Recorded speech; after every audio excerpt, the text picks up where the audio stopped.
बोलती पुस्तके. ज्यांना वाचनाचा नाद त्यांना बोलती पुस्तके घाली साद. आमचं चॅनल सबस्क्राईब करा आणि सबस्क्राईब करायला इतरांनाही सांगा. नमस्कार श्रोते मित्र हो. बोलती पुस्तके सादर करत आहेत ज्येष्ठ ग्रामीण कथा कादंबरीकार द स काकडे लिखित कादंबरी चंदन. प्रकरण 18. चंदनने पाऊल पुढं टाकलं. डाव्या खांद्यावर चांबड्याचा तो चावऱ्या आसूड, उजव्या हातातली ती वेताची काठी. नागसर्पाला कापरत सुटलं. आपण मारले जाणार. नागसर्पाच्या मस्तकावर 10 आकड्यांच्या गाठी फुलल्या. मरायचं की जगायचं? फुस फुस नागसर्पाचे फुटकार बाहेर पडले. चंदनने सारं शिवारभर पाहिलं. जवळपास कोणीच नव्हतं. दोघेच आमनेसामने होते. नागसर्पानं परिस्थिती हिरली. चंदनचा सारा उत्साह घालवून त्याला पळवून लावणं महत्त्वाचं होतं. टक टक त्याने फळा त्वेषाने आपटली. रानभर आवाज झाला. अरे तुझ्या, आता काय म्हणू? चंदन हातातील काठी उंचावली. नागसर्पानं जोरानं फुंकार केला. त्या फुंकारानं ओढ्यातली बरीच रेती उडाली. चंदनच्या उघड्या तोंडात काही रेती उडाली. हा भाज्जर आपला झेंडू फोडतो की काय? क्षणभर चंदनही भिरमिटला. हरामजादीची तयारी भारीच दिसते. आपला फाजील उत्साह कामाचा नाही, जपायला पाहिजे. चंदनने सामनी पाहिलं. नागसर्प दृश्य झाला दिसत होता. नागसर्पही आपल्याला घाबरलाय हे त्यानं जाणलं. पण बेसावध राहून जमणार नव्हतं. शेवटी विखारी जनावर ते. विष ओकण्याचे तंत्र त्याला चांगलंच माहीत. आपल्या भक्ष्यावर अकल्पितपणे घाला घालण्याची नैसर्गिक युक्ती त्याच्याकडे. बंगल्याकडे आणलेला एवढा मोठा शिकाऊ मुंगूस पण फडेच्या 2 फटकाऱ्यात उलटा पालटा होऊन पडला असेल. त्याला त्याचे ते बाकदार दात बी नागसर्पाच्या फडेच्या चामड्याला लावता आले नसतील. ते बिचारं भलं मोठं मुंगूस त्याच्या फटकाऱ्यानं स्वतःभोवती रिंगण घालत बसला असेल आणि नागसर्प वावधानागत सुसाट तांडव नृत्य करीत सटकला असेल. मोठ्या मुंगसाला चकवणारा हा नागसर्प, दे माय धरणी ठाय करणारा हा नागसर्प जपायला हवाय. चल ये समोर. चंदन त्याला ओढ्याच्या रेतीतच आव्हान दिलं. चंदन जत्रेत नदीच्या वाळवंटात अनेक कुस्त्या मारल्या होत्या. मोठमोठ्या पैलवानांना त्यानं रेती चारली होती. आसमानात प्रतिस्पर्धी पैलवानाला बिंगवून खाली टाकलं होतं. खाली उतानं पडल्या पैलवानाच्या छाताडावर पाय देऊन मग त्यानं मोठ्या विजयी स्वरात आरोळी ठोकली होती. जय बजरंगबली.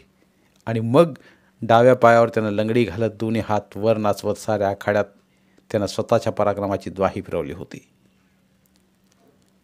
नागसर्पानं अंतराळात अंगाची चुंबळ उलगडून खडगाच्या पात्याची चमक दाखवली. इतकं तेज जनावर चंदन प्रथमच पाहत होता. अंगावरची कात गळाली असावी.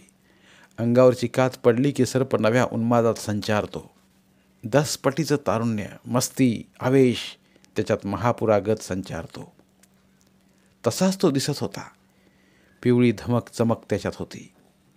मोरपिसारा फुलवत मोठ्या ताठ्यात इकडं तिकडं बघावं. आपणच सर्वश्रेष्ठ असल्याचं जाहीर करावं. चंदन. नागसर्पानं फुंकार करीत त्याच्या पायाजवळ भुई जरी घेऊन फडा आपटली होती. वेसावत असतानाही कसा कोण जाणे चंदन मागे झाला होता. बचकभर असल्या ओढ्यातल्या गारोळ्या दगडी गोट्यावर फडेचा फडत्कार झाला होता. चांगलाच दणका बसला होता. सनसनीत थोबाडात बसावी असा अवमान नागसर्पानं सोसला. रक्ताची किंचितशी लाल रेषा उघळली. गारोळ्या गोट्याची ढाल पुढे करतोस काय? बच्चमजी, पण सावध राहा. काळ होऊन मी आलोय. चित्ता सोडत नाही तुला मी. तलवारीचं एका पाठोपाठ वार करावे तशी नागसर्पाची फळा चंदनवर आदळत होती आणि तो मागं होत होता. हातातली काठी व खांद्यावरचा तो चावऱ्या चांबडी आसूड नागसर्पावर ओढायलाही त्याला वेळ मिळत नव्हता. आपली पिछेहाट होत आहे. नागसर्प सारखा वार करण्याच्या पावित्र्यात चंदने गहरी श्वास घेतला. आसूडाचं तापाटणं त्यानं हाती घेतलं. खालच्या मुठीकडच्या तापाटण्याची घुंगरं वाजली. मर्याईचा पोतराज हातातला असूड हवेत पिंजारून त्याची वादी दंडावर ओढतो. रक्त भळाभळा सांडवतो. तसाच दणका ह्या नागसर्पाला द्यायचा. 4 का 6 बैली लोखंडी नांगरावर वापरला जाणार तो लांब सडक असूड हवेत फिरला. गोपणीनं दगड फेकल्यावर फटाक दिशे आवाज व्हावा तसाच आवाज झाला. चंदनने फडेचा वेध घेतला होता. मोराच्या पिसाऱ्यासारखी फुललेली धडा ओसाडाच्या 2 बोट्या एवढ्या वादीनं सणकवली होती. त्या वादीचा तिखटपणा मस्तकात गेला. जांभळे गर्द डोळे रकागले. जिबलीच्या 2 तुकड्याची वळवळ टाळ्याला चिपकली. चंदनने पुन्हा असूडाचं रिंगण घेतलं. दुसरा दणका देणार तर नागसर्पानं ओढ्याची रेती पकडली होती. सळसळ तो पुढे धावायला लागला होता. नागसर्पा थांब थांब! चंदन जीवाच्या आकांतात ओरडला. नागसर्प चोरागत चुकवत वळण घेत धावत होता. त्याच्या वेगामागं चंदनही वेग घेत होता. पण त्याला पाय वाटेची गरज नव्हती. तो लिलिया खिरपाळा खुरपाळातून धावत होता. चंदनला तसं धावता येत नव्हतं. तसं धावताना त्याच्या पायातल्या चपलेच्या चिंधड्या झाल्या होत्या.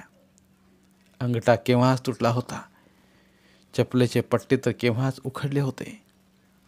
चपला तशाच टाकून तो त्या नागसर्पामागं धावत होता. ओढ्याच्या पात्रात नागसर्प येताच चंदनने हातातली काठी उभारली. भाला फेकावा तशी त्यानं काठी फेकली. तो आर्त किंकाळी फुटली. कोण? चंदन अस्फुटसा पुटला. मी? चंदनने पाहिलं. सुचित्रा डोकं धरून खाली बसली ती. तिची ओंजळ रक्तानं भरली ती. हे काय? चंदनने तिच्या कपाळाची जखम पाहत म्हटलं. ही तुझी काठी फेक भाला असता तर. पर तू कशाला इकडे तडबडलीस? मगापासून तुझी नागसर्पाशी चाललेली झुंज पाहते मी. का? का नाही कसं सांगू? काय बी सांगू नगस. म्हणजे? चंदने ओढ्यात उडी घेतली होती. ओढ्याच्या कडेला माजलेलं टणटणीत झारूड त्यानं उपसलं. सर्वांगानं फुललेलं तर झारूड त्याला पिवळी फुलं यायला लागली ती. टणटणीचं ते पहाळ त्यानं पाणी मारलेल्या खडकावर टाकलं. वरोटा एवढा मोठा गोटा घेऊन त्यानं टणटणी खसाखसा वाटली. हिरवी मिरची वाटावी तशी त्यानं खडकावर वाटली. बारीक वाटल्या चटणीसारखा तळात भर गोळा झाला. तो गोळा त्यानं सुचित्रासमोर केला. तिचं कपाळ त्यानं पाहिलं. बोटभर खोक पडली ती. त्यात त्यानं तो घाव मारीसाठी असला टणटणीत गोळा भरला. चंदन, मला वाटतं 2 टाके तरी पडतील जखमेला. टाक्याची गरज नाही. पण धनुर्वाताचं इंजेक्शन घ्यावं लागेल. गरज नाही. बाप जाद्यानं निसर्गात एवढी औषधं ठेवल्यात, पण वापरतो कोण? जो तो पळतोय शहरातल्या डॉक्टरांक. काय कळते त्या सुकाळीच्या ना? सुचित्रा चंदनकडे पाहत राहिली. अनुभवानं तिलाही माहीत पडलं तर आयुर्वेदिक औषधं निसर्गात कितीतरी आहेत. साध्या काळ्या मुंगळ्या दिसणाऱ्या वैदिनी बाया जडीबुटीची औषधं देऊन जुना रोग बरा करतात. ऑपरेशनने जे करता येत नाही ते वैदू पुरुष तुंबडी लावून 5 मिनिटात करून दाखवतो. स्त्रियांचा गर्भपात खेड्यातील वैदीन मनाला ते पटत नाही. पण चंदन, काय? तो बघ नागसर्प कसा झाडाच्या खोदाडातून डोकावतोय. नागसर्प? नागसर्प? चंदनच्या ओठावर त्याचं सारखं नावच नाचत होतं. आईसाहेबांच्या जीवावर तो उठलाय का ते कळत नाही. चंदन, काय? एक गोष्ट खरी. कंची, जुन्या घराच्या जागेत गुप्तधन आहे आणि त्याच्या राखणावरचा नागसर्प नेहमी फिरत असतो. चंदननं सुचित्राचं ते बोलणं ऐकलं तसा त्याचा चेहरा गंभीर झाला. ही बातमी सुचित्रापर्यंत जाते म्हणजे कुणी सांगितली ही बातमी तिला? विजयनं मला सांगितलं. मला हे माहीत नव्हतं. म्हणजे मग सुचित्रापर्यंत विजय पोचला. तिच्याशी इतपत बोलण्यापर्यंत त्यानं मजल मारली.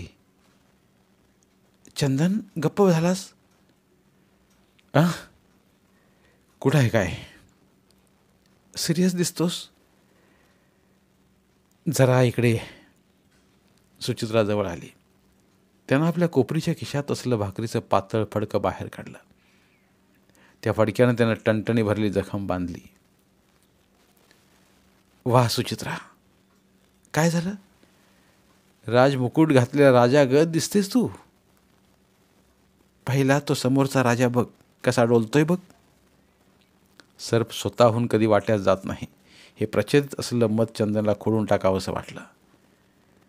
सुचित्रा, तू बंगल्याकडे जा. का? आता अंधार पडायला सुरुवात होईल. तू मागे थांबून काय करणार आहेस? या नागसर्पाला तर मग तुझ्यासोबत राहील मी. हे तुझं काम नाही सुचित्रा. माझं काम नाही, पण तू नागसर्प कसा मारणार आहेस ते तरी मला बघू दे. चंदनने ते ऐकलं आणि त्याला चेव आला. सुचित्रा आपण नागसर्प कसा मारणार ते पाहण्यासाठी थांबली आहे. तिला नागसर्पाचा मुर्दा दाखवायचा. परीक्षित राजानं मेलेला सर्प धनुष्याच्या एका टोकावर उचलून ऋषींच्या गळ्यात घातला होता. तसाच तो सर्प आपणही काठीनं उचलू आणि पण आपण तो जाळणार, त्याच्या देहाची विटंबना करणार नाही. चंदनला झाडाआड तो दिसत नव्हता. दृष्टीआड झाला होता. चंदनने हातातील काठी सुचित्राजवळ दिली. आपणाजवळ काठी का दिली ते तिला कळलं नाही. तिच्या कपाळावर आठ्या उमटल्या, पण चंदन काही बोलला नाही. तो फक्त हातात तो लांबलचक आसूड घेऊन पुढे चालला. मावळतीचा तांबडसर प्रकाश साऱ्या शिवारावर रांगोळी घातल्यागत पडला होता. तो तांबडसर प्रकाश आपल्या दुभाळक्या जिभल्यानं चाटत नागसर्प एका भल्या वारुळाला विळखा घालून उभा होता. चंदननं सुचित्रा त्याच्याजवळ येताच त्यानं फडा उभारून वारुळावर थाड थाड फडा पडल्या. आपल्या घरात तो आता शेर होता. त्याचा फुंकार वाढला होता. चंदन माघार घ्यायला पाहिजे. काय? त्याचा रुबाब काही औरच दिसतोय. गल्लीत कुत्रा बी शेर असतो तसंच त्याचं झालंय. त्याला लपाय जागा मिळाली आहे. मग त्याच्या वाट्यास न जाणं बरं. म्या चंदन आहे.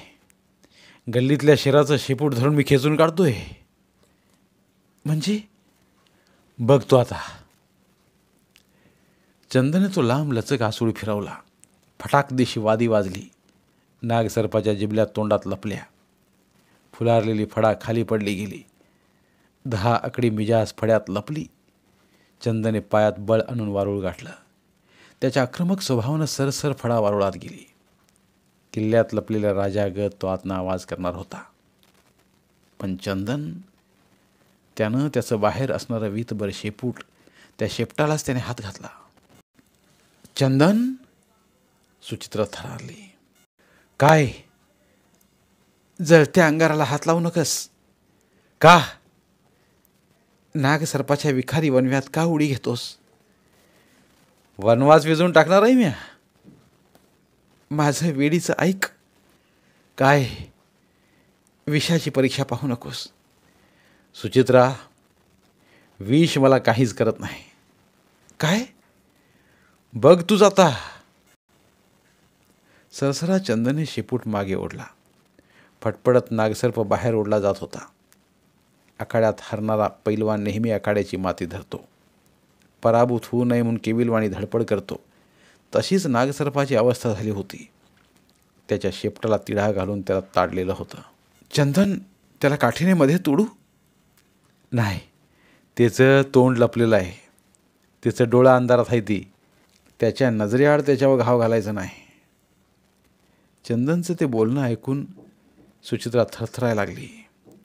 चंदन त्याला वारुळातनं संपूर्णपणे काढणार आणि समोरासमोर उभा राहणार. चंदन, आता अंधार होईल. मग त्याला सोडून दे. वारुळात तो लपून बसल पर ही ब्याद आईसाहेबांच्या जीवाशी पुन्हा खेळल. काय? सुचित्राचं तोंड वासलं. आणि आता तो मला बिनगोरी झोपू द्यायचा नाही. मग हा काटा काढल्या बिगार गप्प बसायचा नाही तो. या चंदनला नागसर्पाला मारल्या बिगार नींद नाही यायची. तर मग खेच बाहेर. दोन्ही हाताच्या जोरानं चंदन नागसर्प ओढला. गाडीच्या साठ्यातलं कापणीचं ओढणीच्या नाड्यानं आवळण्यासाठी त्याच्या मन्यातून शेपूट खेचावं तसा चंदन ओढत होता. चंदने नागसर्प बाहेर खेचला. 2 वीत त्याचं तोंड आत राहतात चंदने सावधगिरीने त्याला मोकळ्या मैदानात फेकला. हातात शेपूट असताना तो वळणार हे त्याला माहीत होतं. चंदनने त्याच्या शेपटावर पाय दिला होता. त्याचा अहंकार त्यानं डिवचला होता. साऱ्या रानाला कापरं भरणारा तो नागसर्प त्याला चंदन गांडुळागत हातावर नाचवायला निघाला म्हणजे त्याआधी नागसर्पच ठेचायला पाहिजे. पण तो बडा शहाणा, तो टाईमपास करणार. चंदन काळोखात पाहू शकणार नव्हता. त्यावेळी नागसर्प डाव साधणार. सुचित्रा, सावचित्तानं काठी हातात घेऊन उभी राहा. तू आहे की सोबतीला? काळोखात नागसर्प काय करील ते सांगता यायचं नाही. आत्ता का घाबरतोस? माझ्या जीवाला मी घाबरत नाही. तुझ्या जीवाची भरांत पडली म्हणून मी बोलतो. माझी का भ्रांत? ते मला नाही सांगता यायचं. तसं असेल तर काय? सुचित्रानं सरळ त्याचा हातच धरला आणि ती त्याला तिथून ओढत न्यायला लागली. तिच्या अंगात वेगळंच बळ संचारलं होतं. हे काय सुचित्रा? नागसर्पाशी खेळू नकोस. का? मी सांगते म्हणून. तू तू तू कोण? मी कोण? हा का? कसं सांगू चंदन? सांग तर खरं. सांगता येत नाही रे ते चंदन. तो समोर टॉक टॉक आवाज. चंदनने सुचित्राचा हात झिंडारला. चाल करण्यापूर्वी त्यानं धर्मयुद्धाच्या नियमानं इशारत दिली होती. सुचित्रा, मागे हो तू. मागे हो. चंदन कितीतरी मोठ्यानं ओरडला होता आणि त्यानं तिला मागं लोटल्यानं ती कोलमडून पडली होती. नागसर्पाच्या अंगात आता हिंमत होती, पळपुटेपणा नव्हता. चंदनची फुफाट्यात पावलं रुतली. त्याच्या हातात चावऱ्या आसोड होता. आसोडाच्या फटक्यावर त्याचा विश्वास होता. नागसर्पावर चंदनने चाल केली. त्याच्यावर चाल करून चंदनने त्याला मैदानात घ्यायचं ठरवलं. अडचणीच्या जागी नागसर्प लपून बसणार हा त्याचा होरा होता. मोकळ्या मैदानात नागसर्प ठेचायला उत्तम होता. त्याला पळून जायला कुठलीच बाजू ठेवायची नव्हती. चंदन कमरेत वाकला. त्याने दोन्ही हात फैलावले. 2 वाती तेवणाऱ्या समयीगत नागसर्प दिसत होता. त्याचे डोळे झकाकू लागले होते. नागसर्पाला शेपटावर उभा करून मग आसूड ओढायचा होता. चंदन, तू एकटा सामना करू नकोस. मग मी आहे की सोबतीला. तू आपल्या डोसक्याची जखम सांभाळीत बस बाजूला.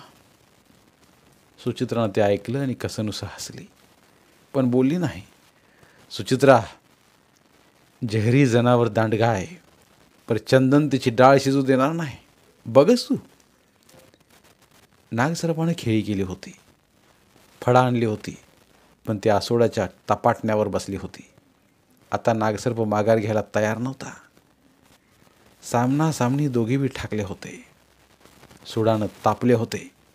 चंदन नागसर्पावर घाव घालण्यासाठी आसूसला होता. यमुनेच्या डोहात कालियाच्या शरीरावर कृष्ण आरूढ झाला होता. त्याचं नरडं त्यानं आवळलं होतं. त्यामुळं कालियाचं मर्दन झालं होतं. तो कृष्णाला शरण आला होता. समुद्र मंथनातला सर्वांचा सम्राट वासुकी तर विष ओकायला लागला होता. त्याचं विष शेवटी भोळ्या शंकराला प्राशन करावं लागलं. चंदन, आईसाहेबांचा आवाज फुटला. चंदन मागे झाला. दूर न येणारा आईसाहेबांचा ठिपका त्यानं पाहिला तसा तो नागसर्प लकाकला. सारं घडतंय हे या आईसाहेबावरनं. नागसर्पानं भुई जटा घेतली आणि तो सरपटत निघाला. त्याच्यात विमानाचा वेग होता. सुचित्रा, धाव! नागसर्पामागे धावत चंदन ओरडला. आईसाहेब चंदनच्या रोखाने येत होत्या, तर नागसर्प आईसाहेबागं धावत होता. त्याला आईसाहेबांचा दंश हवा होता, बाकी काही नव्हतं. आईसाहेब सामनी दिसताच नागसर्प शेपटावर उभारला. त्याला पाहताच आईसाहेब किंचाळ्या. चंदन, हाच तो नागसर्प. चंदन ते ऐकलं आणि तो निर्वाण झाला. हाच तो नागसर्प. चंदन, हा वादी दुश्मन. नागसर्पानं त्वेषानं फुतकार टाकला. त्यानं आईसाहेबांशी वैर मांडलं होतं, डूक धरला होता. चंदनने चावऱ्या आसोड हवेत परजला. तोफेचा आवाज व्हावा तशी आसोडाची वादी फाटदिशी वाजली. तसा उभारला नागसर्प मोठ्या ओझ्यानं जांभूळ किंवा उंबराची फांदी फाटदिशी मोडावी तसा खाली मोडून पडला. मग चंदने आसोडाचा दुहेरी फटका तयार केला. त्यानं दान दान दणके दिले. चंदन त्याला काहीच ऐकू येत नव्हतं. घामानं थबथबलेल्या चंदनला आईसाहेबाने आपल्या कवेत घेतलं. चंदन शुद्ध हरपला होता. आईसाहेबने सुचित्रा त्याला शुद्धीवर आणण्याचा प्रयत्न करीत होत्या. नाग सर्प आपल्या तोंडातील 2 काळपट जिबल्या बाहेर टाकून मरून पडला होता. धन्यवाद. उर्वरित कादंबरी पुढील भागात. धन्यवाद. प्रिय श्रोते मित्र हो, आपल्यासाठी एक आवाहन. आमच्या चॅनलच्या प्लेलिस्ट विभागात तुमच्यासाठी शेकडो कादंबऱ्यांचे ऑडिओ बुक्स उपलब्ध आहेत. तिथे प्रत्येक कादंबरीचे सर्व भाग एकत्रित मिळतील. त्यामुळे सध्या सुरू असलेल्या क्रमशः कादंबरीच्या पुढील भागासाठी वाट पाहण्याची गरज नाही. तुमच्या वेळेनुसार तुम्ही संपूर्ण कादंबरी सलगपणे ऐकू शकतात आणि साहित्याचा आस्वाद घेऊ शकता. कृपया आमच्या चॅनलच्या होमपेजवर जाऊन प्लेलिस्ट चेक करा आणि तुमची आवडती कादंबरी निवडा. धन्यवाद.